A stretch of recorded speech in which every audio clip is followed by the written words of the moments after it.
Welcome in, everybody, to another edition of Friday Night Review. I am Scalz, and tonight we are joined by the OG hosts, Jamie and Cam, and then a special guest, Shadow. How's everybody doing tonight? Phenomenal. Hey, Cam, I didn't show you this because I just came on Cam, but I got my Father's Day gift today, and I know you'd like it. Oh, that's clean. That's clean. Welcome to Will and Mike. How you guys doing tonight? And apparently we got Jamie acting like no free shout out Santa here. Chair stream. Chair streaming. Hopefully. But quick thoughts on tonight. What'd you guys think of the show? I mean, it's nothing really special.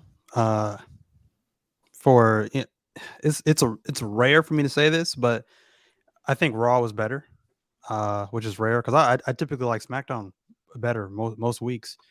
SmackDown tonight, it just kind of felt it kind of felt a little sluggish. It just kind of felt like they were pretty much just booking to try to get over the hump. You know, they got their main focus right now, I think, is obviously Clash of the Castle, which they did some building towards Clash of the Castle, which is great. And then, of course, their focus is on, NXT Battleground, which is Sunday. So they're kind of booking to just get over the hump for right now. That's how it felt.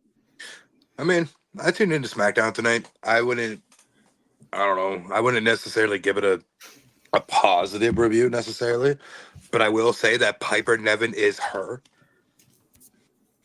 That promo tonight by her, geez, probably her best on the main roster since coming from NXT UK over to this side. Yeah, it was a good promo by her. Obviously, I'm intrigued in the Howdy stuff that we've seen. Kind of still not feeling the whole Bloodline story yet, but I'm intrigued. But not like I'm not behind it yet, but I'm getting there. We're gonna save the Bloodline stuff for the end because we'll touch on everything that happened throughout the night with that. That's probably the best way to cover that part of it. Jamie, what was your quick thoughts on it? On SmackDown? Again, there's not a lot of stuff that happened in SmackDown tonight that was like, off the radar kind of this is it stuff. But there's a lot of stuff, plants being seeded, a lot of stuff that's intriguing. Bloodline, we're going to talk about that later. Cody and AJ, we're definitely going to talk about that later. And those are the two things that really are piquing my interest at the moment. So let's start off with the Cody versus AJ scenario. That's how we opened the show tonight. You saw Cody in the back pacing, seething, pissed off, ready for a fight. Mm-hmm. And then every time they went back to him in a different segment, this guy was wearing less clothes. Like every time he went back, he was pissed off. He took something off. He went from the jacket I didn't even notice without the vest. Like this guy was like stripping on TV, ready for a fight. Nick Aldis finally comes back there and he's like, "Well, AJ's not here. You got to be smart about this. You don't want to get involved with things that you don't want to do because it's obviously 3-on-1 because the Good Brothers are now back with AJ." And then they come back to it a third time, and this is when AJ pulls up. And this is where things get interesting. Mm-hmm. They start jawing at each other. Nick Aldis is like, "You can't, no fight right now, no fight." They follow Cody out to the ring, through the back, through Gorilla. No music. So I'm sure the crowd was pissed that they didn't get to do the whoa. And no pyro, nothing. And then he calls out AJ coming to the ring. What did you think of the lead up to what they had to say before we get to that part? Cam or Shadow, whichever one. I mean, I could. I like Cody. Don't get me wrong. But if there's no payoff here for AJ, I don't know how much this program is going to work out. Not saying that necessarily AJ needs to win the title, but AJ needs to win this match at Clash. The Monster Mash.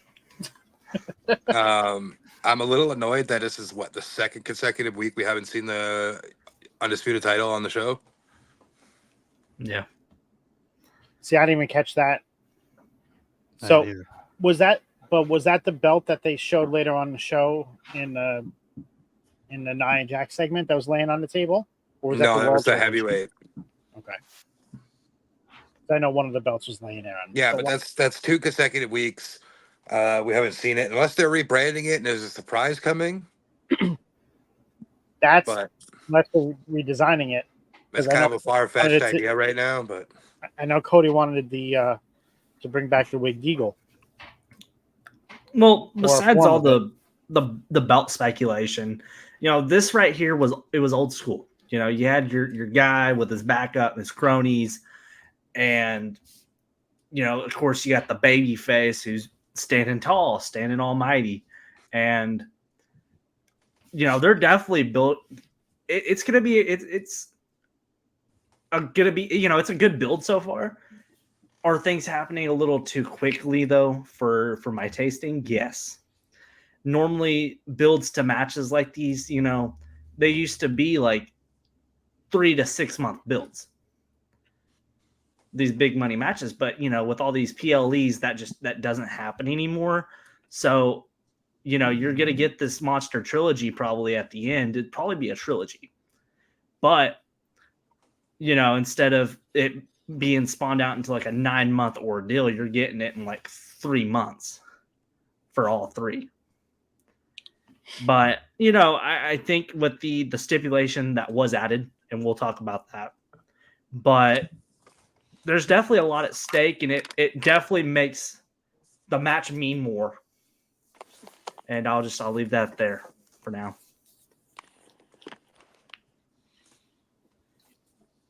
I mean, I love the addition of the stipulation that they added. Mm-hmm. I think that does change things in this feud. Cody came out to the ring. He started talking, calls AJ out. It reminded me a lot of Triple H and Batista with the "Give me what I want" Yes, type setting, mm-hmm. where he was like, "I just want the match. Like, give me what I want," and we end up getting the match, and Cody was like, "Okay, you got your match, but I'm gonna make you say what you didn't want to say last week, Mm-hmm. and I'm gonna make you say I quit." And AJ was like, "No." Cam, what was your thoughts on that? I mean, I was kind of wanting an Iron Man match. I don't know. I'm just kind of over the I quit stipulation. I think we've seen enough of it to kind of know what to expect. So, I mean, an Iron Man match I think would have been better. I think it would have suited, especially AJ. I mean, like I said, you look at the conditioning he came back in. It just, I don't know, it suits him better. In terms of the backstage stuff, I think they kind of prolonged it a little too long for my taste. And he just was kind of standing there for a while.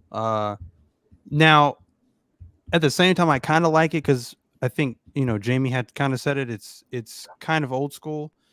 It takes me back to like they did a lot of those like parking lot or lobby segments back in the Attitude Era.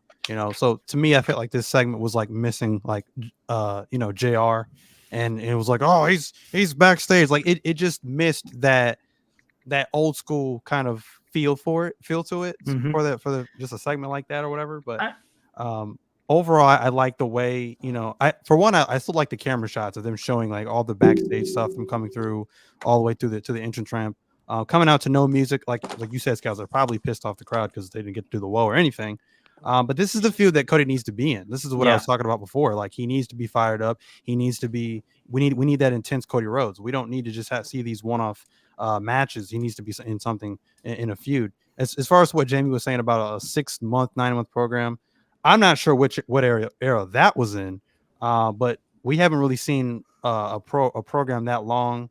I mean, outside of the Roman Reigns thing, that was the longest program I think we've seen in past decade, probably. Yeah. I was talking like Jim Crockett, okay, WCW, like 1980s, and sorry to interrupt, Cam, but like that's kind of what some of this reminded me of, just minus like some of the physicality between the two parties, but it was very like Horseman v Dusty type stuff right there. And one thing I do want to point out is Cody sure does love to beat up on some security guards. Yeah. Yes, he does. For a baby face, I mean, that's something you don't normally see. But gotta be up on them security guys. but last thing I'll say on this, and then we can move on. And, if in terms of the actual match of Clash, if I was, again, like I said, if I had the pad and pencil, if I was booking this, I would have AJ win. I would have AJ win the championship. I mean, like I said, I hope he does. Yeah. This could be the last championship reign we get from AJ Styles before he does eventually hang it up. So I would have him win the championship.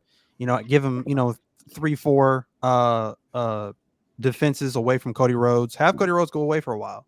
Have him come back. Have him have another match at Survivor Series. Have another stipulation, last man standing, false count anywhere, something like that, and then have Cody win the title back. That's how I would do it. Or that's how we get to the Iron Man match. Or that's how we get to the Iron Man. Either way. So that's how I would do it. So here's kind of my counteract to that. And I don't want to go long form, but what if this I Quit match, you have the WWE and their strategic partnerships. What if this I Quit is the catalyst for the AJ Styles final TNA run?